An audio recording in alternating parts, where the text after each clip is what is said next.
Hello, everyone. I'm Noelle Cockett, president of Utah State University, and it's my great pleasure to welcome you in the transition from the YouTube video to our interactive question and answer session. And the one thing that I have to say about the times that we live in is that we're sure learning how to operate with new virtual formats.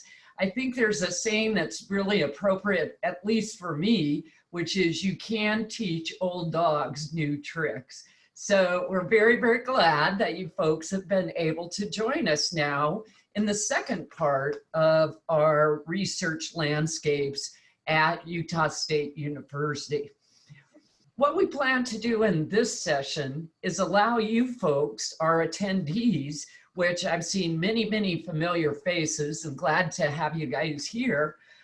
We want to continue the conversation with our researchers. We have several joining us right now. And with questions and answers, give them an opportunity to explain their work on managing Utah's natural spaces and gateway communities. We're so excited to have the body of researchers that we have at Utah State making significant impacts on the management of Utah's land, water, and air. And we're really looking forward to sharing our information with all of you. We'd like to give special thanks, of course, to O.C. Tanner. Now, for those of you that have attended the research landscape in the past, you know that we've been holding this in Salt Lake City so that we can make it a little bit easier for those along the Wasatch Front to join us. And O.C. Tanner was very, very willing to provide us the space at their beautiful campus on 20th South and State Street. But as we've moved to virtual, we still appreciate O.C. Tanner's strong support. And so I'm really pleased to recognize Dave Peterson, who is the president and CEO of O.C. Tanner, and all that they've given to Utah State to help us make this possible. Dave also has another role, though, and that is he's one of the board of trustees for Utah State University. We appreciate his service there as well. And I'd also like to recognize our chair of the board of trustees, Jody Burnett, and I see he and his wife Dion are there giving us a wave. So good to have you with us, Jody. So we're anticipating continued similar formats for the foreseeable future. We want to share our research results and our outreach activities on land, water, and air and its impact on Utah. So we hope that our formats have made it easy for you to attend and schedule into your busy days. I also want to thank those of you who are sharing some really beautiful virtual backgrounds. You're keeping us all connected into what Utah is known and what we love so much about our state. Another silver lining of doing this meeting online is the large number of researchers who can join us in this virtual place. So again, I recognize literally tens of our researchers from across the campus. So over the next half hour, we're going to give you the opportunity to ask questions of our researchers and hear their thoughts. And we can actually do multiple individuals giving feedback. So we have our MC, Wyatt Trauber, who is going to walk us through the format. So here's Wyatt. Awesome. Thank you, President. There's so much stuff that didn't make it into the presentation that Zach, Jordan, and Jessica can cover with us today. So we're excited that we get to hear from some of you. Right now, we're launching a quick poll, and I'm going to tell you about the meeting. If you have a question, you can put it in the chat. You can also raise your hand by clicking the raise hand button in the lower right corner, or you can turn your video on and actually raise your hand. As President Cockett mentioned, in addition to Doctors Miller, Schad, and Smith, we have a dozen, or at least a dozen other researchers who may be able to address your questions. So keep an eye on the chat because there might be some answers coming in there. Zach, Jordan, and Jessica will be keeping their answers short. I've got my eye on the clock and we have about 30 minutes. My goal is to get through 10 questions. So there's already some supplemental materials in the YouTube comments and we'll be sending out a follow-up email after.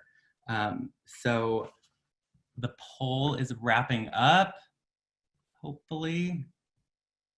All right, it looks like people's biggest reasons for visiting national parks is to view natural scenery, view wildlife in their habitat, and experience a wild place. So I just want to ask Zach, Jordan, and Jessica if that kind of tracks with what you've seen as you work in these communities. And yeah, thanks, Wyatt. I'll jump in and answer that. We do a lot of visitor surveys for the national forests, the national parks around Utah, and also Utah state parks. And by far, the biggest motivation that we see across those different settings for people getting out and going to one of those locations is to experience something that's different, to experience getting away, to experience some restoration from their normal lives. So I think that the scenery and driving for pleasure, those kind of characteristics, those motivations for getting out across almost all the recreation settings that we do studies in, those are the biggest motivations that we continually see that drive participation in outdoor recreation. Yeah, I'm curious to hear your view on this, Jessica, because your research is different. Or Sure. Yeah. Yeah, so I don't focus specifically on national parks, but often on rural communities that are nearby to such national parks or other natural amenities that people see as desirable. And if you look at survey data that asks people about a bunch of different reasons for why they have migrated to some of these high amenity areas, it is indeed because of access to recreational opportunities, because they have a nice view that they can look at. And they do have some similar worries to what we saw in the poll in terms of being worried about sprawl, for example, or being worried about not being able to access some of the natural amenities that they moved there to experience. Yeah. Awesome. Jessica, so one of the parts that didn't make it into the video was, how do the people in Rivertown feel about this new development? I'm talking about the keepers who aren't used to this new style of architecture. Yeah, so in this particular community that I studied, it was sort of unique from other rural places that I've lived in and studied, in that it had a development within it that was focused on the concept of new urbanism that was showed in the video. And to people in Rivertown, it really represented, it was sort of this microcosm of some of the things that they were afraid of changing their community too much. And so the housing was different, it was more close together. How people were expected to interact was different. The types of recreation that people in that new urbanism development were there to experience were different than the broader community. And it sort of became it sort of became the issue in that community that represented the clashes between the people who sort of wanted to keep it exactly the same and the people who wanted to see it change, to adjust a bit more, to have some additional amenities that they wanted to see, like restaurants or additional trails or that sort of thing. Jordan, you use a lot of data from social media. Has that affected how you interact with social media? It definitely has, and it's probably not just affected how I interact with social media, but it's affected how a lot of outdoor recreationists interact with social media. I think one of the questions that you asked about in that poll was, the reasons why people get out and enjoy natural spaces. Aside from the beauty of natural landscapes and the restorative experiences that they offer, probably the second most frequent response that we see for motivations in outdoor recreation is for those social experiences that individuals can have with their friends and family. And now they can share those experiences with hundreds of others, their friends, their followers, on social media. And so I think over the past decade, that was initially thought of as this great opportunity to share those experiences, to let others know what you're experiencing in real time. But what we've seen over the past 7 to 10 years is that those locations that people have started to visit, those outdoor recreation destinations that might have once only been known to locals, quickly got shared with hundreds of thousands, if not millions of other people, drawing a lot of demand, a lot of visitation to those previously unvisited locations. So now there's a bigger concern about trying to keep those local places local, trying to kind of mask the way that or where you're actually going when you're recreating. So now there's quite a few outdoor recreationists who are consciously trying to subvert where they actually are, so that those locations don't actually get overwhelmed. So the unique experiences that you can have in those locations actually remain unique experiences.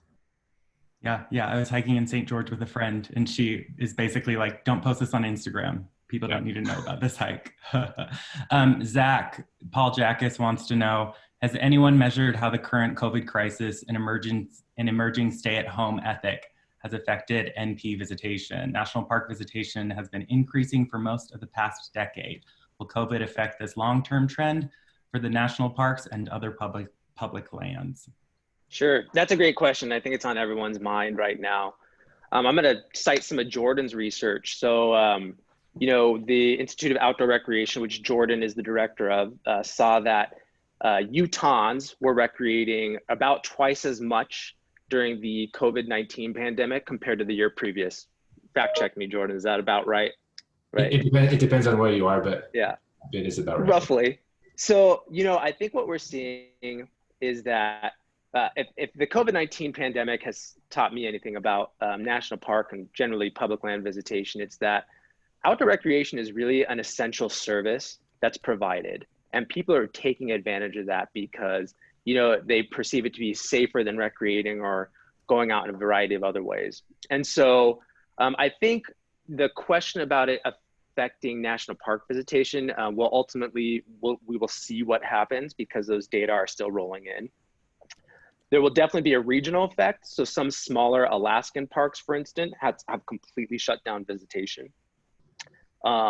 Where there were some local restrictions in Grand County, for instance, earlier on, where locals were allowed to camp and stuff. And now some of those have been lifted. I will say that anecdotally, it is busy. I just got back from Moab last night, and I was down in Arches following up with some of that research that was displayed a little earlier. And certainly it is quite busy there. The opening day of Arches, once they reopened after the initial lockdowns, they closed the gates almost instantly because of the amount of demand there. So I'm actually thinking that park visitation might look a little different, particularly international visitation might be down a bit, but locals and people that live in those areas are probably visiting at higher rates if it's anything like the rest of the state. So I actually don't think this is going to affect the long-term growth that the national parks have been seeing. In fact, it might exacerbate some of those things, particularly with more limited staffing and resources in those areas, which the parks are also experiencing. Awesome. Liz Soja, it looks like you're willing to ask your question. Yeah, so why is it so important for the state to have the insights and data from researchers like you guys?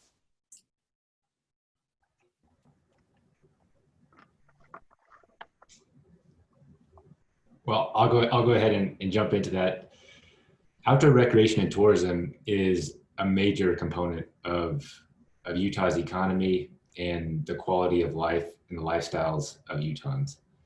I don't know if it made it into the video, but we have one of the highest participation rates in outdoor recreation of any state in the country. 72% of Utahns participate in outdoor recreation. And from that participation, there's a lot of jobs created. Just the outdoor recreation that occurs within Utah generates about a little over $12 billion in consumer spending. And that supports over almost $4 billion in labor and wages for Utah employees. So it's a huge business, comparable to a lot of the major industries that you commonly think of, ag and pharmaceuticals, that have kind of come to dominate the state's economic landscape. So when it's such a huge component of Utah's economy, we need to have an understanding on how we can preserve and provide those experiences that people are obviously saying that they're moving here, that like a lot of Jessica's work kind of points to, that this is why people actually want to live here. And this is the reason why when people do live here, even if they're not living close to those natural amenities, that's where they're going on their weekends, and they're spending so much of their time in the outdoors. So preserving the quality of life, preserving the economic stability of the state really depends on preserving the quality of outdoor recreation within the state. Yeah. Jessica, with all this growth, sometimes I'm a bit of a curmudgeon and I don't want anybody else moving to Logan and messing up my spots. Can you talk more about that? Sure. So there's this idea of this Gangplank hypothesis. And so what this basically is that once people move to a particular place, that they sort of want to stop it from changing at all once they've gotten there. And to some degree, I would say in my research, I've seen sort of mixed results for that hypothesis. So what I've seen in some of the survey research that I've done is that the newcomers that move to these rural recreation areas, they tend to not see development as a problem. So the newcomers are less likely to see development as a problem than the people who have been living there at the same time. The people who have been living there for a long time. At the same time, they tend to see some of the rules that are protecting natural resources and conservation rules as a good thing. And so in my eyes, I sort of see that as mixed support for that idea that the people who move there don't want it to change at all. What I would say is that in my interview research, I have seen that they sort of want it to be this middle road between being what they moved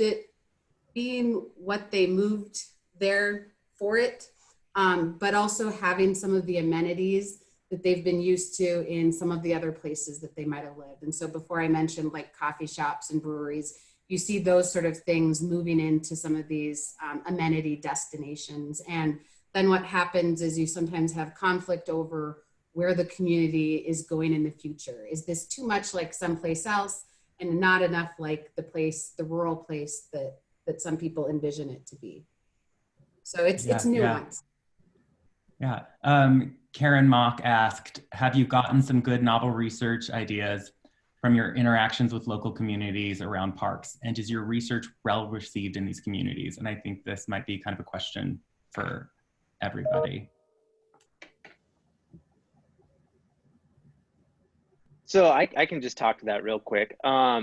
So in the Arches project, one of the things that we're doing is we're trying to understand what kind of factors drive people's ability to socially distance from each other. So we are looking at things like trail density, so the number of people using the trail width, so 15 feet versus 8 feet versus 5 feet, and like group size, for instance. And we're trying to look at a model that predicts people's spatial behaviors, observed spatial behaviors on those trails in order to help managers understand, how do we safely open some of these places that allows people to still keep that social or physical 6 foot distance. So that's one of the things that's come from some of the research.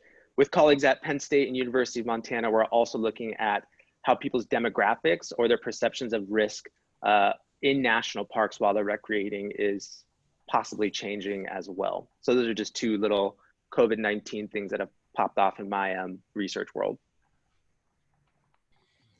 Yeah, Zach, I'll jump on and add that. So Karen, one of the new initiatives that we have started up during the pandemic has been the Gateway and Natural Amenity Region Initiative. And that's a partnership between the Queen College of Natural Resources, the Department of Landscape Architecture and Environmental Planning, and some colleagues in planning at the University of Utah. And what we're doing there is really trying to provide a network where local communities in around parks and protected areas can learn from one another and learn what the challenges are and the solutions that they're trying to implement to respond to COVID and the shutdowns and the lack of visitation or the severe declines in visitation that we're seeing, particularly in the early months of the pandemic. One of the interesting research questions that's came out of that project is starting to think about, for these gateway communities, what other industries, what other types of employment should they particularly be thinking about trying to attract as a way to grow economically. I think one of the things that the pandemic has definitely taught us is that outdoor recreation and tourism isn't this panacea that a lot of communities who used to be either dependent upon agriculture or mining can actually transition to in a seamless way, and it would be all positive benefits for them. You know, outdoor recreation tourism has just as many boom and bust cycles, and what we've seen over the past 5 or 6 months is that for many of these gateway communities, those bust cycles can be just as severe when it's driven by something like the pandemic. So a lot of these communities right now aren't thinking maybe we should put all of our eggs into the outdoor recreation and tourism development basket. Maybe we should start to thinking about selectively recruiting like professional and technical services, scientific services, those types of jobs that lend themselves well to being located in places where individuals don't have to have a lot of physical infrastructure in place. They don't have to have the actual brick and mortar stores of the companies that they work for, but they can still contribute to that local economy. So that's one of the new research questions that we're starting to work with gateway communities around Utah, is starting to think about what are these alternative industries that can really complement outdoor recreation and tourism well. Yeah. Speaking of infrastructure, I like this question from Emily Singh. What challenges / opportunities are there to connect active transportation, local walking and biking trails leading to parks within town, to and from these natural amenities and within local towns? Jordan, do you have anything that's more like local park focused? Because I have a national park example that might not be the best one. Well, I think specifically thinking about the ways to connect natural amenities to local communities, a lot of people think particularly about the Park Service as the provider of services within the park boundaries. A lot of Zach's work is focused like specifically on what happens within the park and how you manage visitors. But there's whole branches of the National Park Service that look at ways to fund recreational infrastructure in and around gateway communities. The Rivers, Trails, and Conservation Assistance Program of the National Park Service particularly tries to find ways that they can develop outdoor recreation infrastructure on private and local municipal land outside of national parks, particularly looking at ways to connect trail systems of national parks to the trail systems of those local communities. So there's opportunities like that.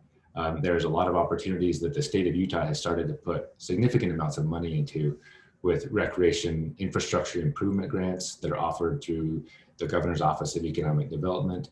And those are particularly meant to fund outdoor recreation infrastructure on public and private lands that are not federally managed. So they're putting a lot of these resources into building infrastructure that connects to a lot of the federal infrastructure that's been in place for a long time. Yeah. Jessica, from interviewing you from Instead, I know that you grew up in Montana, you did that research project in Colorado. Now that you're in Utah, I just kind of want to know how all of these states, when you look at them, like what makes Utah special or unique in comparison to our neighbors? Oh, that's a great question. what makes it special or unique? Well, I'm still getting to know the state of Utah, I will say. I guess just the variety of types of natural amenities and destinations that exist within the state are so incredible. So if you're up in the northern part of the state, you've got more of the, Rocky Mountains, forests, that sort of thing. And then you go down in the southern part of the state and you've got the more southern desert feel. And so just the variety of natural amenities that exist here, but then also the demand and interest that people have in the natural amenities here is great. But I would say I'm still learning what makes Utah particularly different from an academic standpoint. But I'm very excited to start to better understand trends here with COVID. I'm really interested in looking at how demographic trends are shaped. When we've looked at data in past economic recessions, we've seen that rural recreation places, their populations tend to not grow as fast. And I think what we're seeing evidence of already here in this pandemic is that they're actually growing faster. And so examining that and what it means in local communities here in Utah is of real interest to me. Yeah, I think Jessica nailed it there. I think it's the diversity of the landscapes that people can recreate in, from the Rockies down to the deserts. Colorado's a little bit like that, but I lived in Montana for several years, and it's got a lot of good stuff going for it. But Utah definitely has an incredible diversity of places.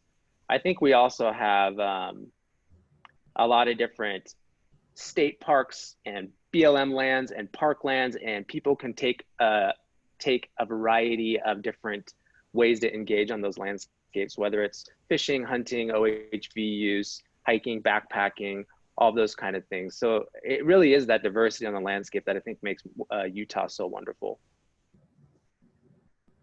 So I want to know if you could persuade Utahns to take one action to best manage USU's natural spaces and related communities, what would it be?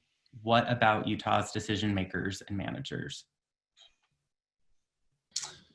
Well, I think the one thing that we have started to realize over the past 10 years, and I think that has really started to get traction with policymakers in Utah, is that supporting outdoor recreation and supporting tourism isn't just about providing parks and providing trails and putting that infrastructure on the ground. It really takes active management over a long period of time and committing to maintaining the quality of that infrastructure.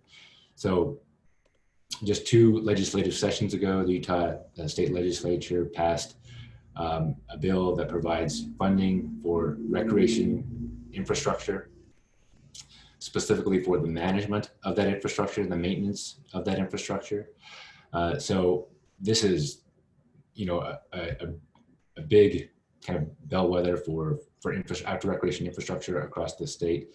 And then it provides an opportunity for agencies, for local counties to apply for funding that can go to supporting the maintenance and management of that infrastructure. So I think one of the biggest things that we can do is realize that outdoor recreation infrastructure isn't the solution to everything. We shouldn't just continue to build trails thinking that providing those trails is going to satisfy this increased demand and the quality of experiences that people are seeking. It's really trying to find ways to continue to support the management and maintenance of that infrastructure over the long term.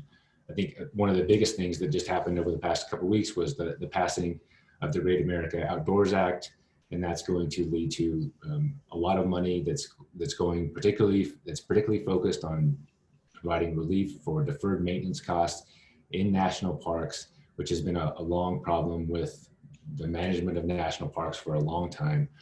And so what we've really started to see politically is this realization that managing and providing outdoor recreation infrastructure isn't the sole focus of what federal agencies do or state agencies do. It's also about providing that funding, that dedicated funding to maintain that infrastructure over the long term. Mm-hmm. Sorry, go ahead, Wyatt. I don't want to. No, we might be over the 3 minutes. You go. Okay. And I would say that the Great American Outdoors Act that just passed is probably the largest bill for outdoor recreation in protected areas since at least the Mission 66 bill for infrastructure development, which helped build a lot of the stuff you see in national parks today. And I hope we're learned from our past to understand that we can't just build things and let it go. We have to be able to maintain it. I think for managers and policymakers, what we need from them is to understand that recreation and these outdoor places, it's a really complex system. We need to be able to describe that system, inform management actions that we think will be effective, and then actually evaluate that effectiveness. And that's really at core what I do in my research. That's what I think policymakers and managers need to do, is realize that we need to make decisions, but those decisions should be informed by science. The other thing is realizing that a lot of these issues are very transboundary. And as you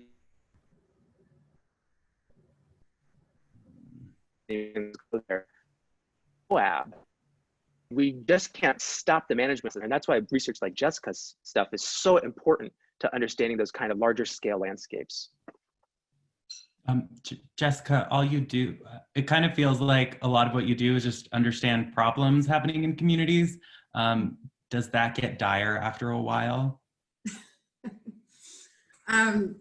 Sometimes sociologists are accused of that, but we do like to talk to people too about what they love about their community and you know, the social interactions that they have in their community. And I talk to a lot of people about what we call community attachment or sense of place. And so it's really amazing to talk to people about how those have developed over time and for particular locations, and then think about how it translates to what they think about stewarding the land, either, you know, right in their immediate vicinity or even more broadly. So thinking about the national parks that Zach and Jordan and recreation areas that Zach and Jordan focus on. And so we do also try and bring out the positive things that attract people to a place. And just, I love what I do in studying natural amenities, because you can really see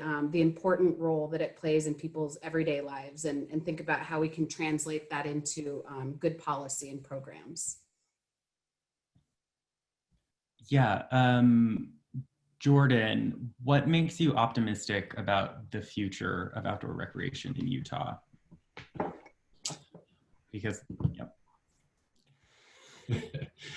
Well, I think I always kind of set up this discussion of what makes me, well, first, what makes me pessimistic is that what we've seen over the recent years is this huge increase in demand, this continued increase in demand for visitation to our national parks, to our state parks, to our local municipal parks. That demand, it has been increasing kind of consistently since the early 2000s, and has increased rapidly over the past 7-8 years, and even more rapidly over the past 5 or 6 months. One thing that makes me optimistic is that Utahns have this, as Jessica mentioned, this unique connection to place, this connection to their local communities, that really trying to find the ways to preserve those experiences and those landscapes is really rooted in the identity of what Utahns are. You know, we are life elevated to still the moniker of the Office of Tourism, because we believe that the characteristics of this landscape and the ways that they contribute to our personal identities is something special, and that's unique, and how it defines Utah's identity and the identity of individual Utahns. So when it comes to preserving the characteristics of those landscapes, the characteristics of the experiences that you can have on those landscapes, I think Utahns have that at the forefront of their mind when they're thinking about making policy decisions, or when they're thinking about where and when and how to recreate and how to do so responsibly. I think that Utahns have this very strong connection to the local landscape, and that landscape really defines their actions when they're actually out participating in outdoor recreation, or when they're making decisions about which local policy initiative to support and how they vote. So that connection to the landscape, preserving the outdoor recreation experiences that those landscapes provide, is something that I think Utahns hold pretty deeply. Awesome.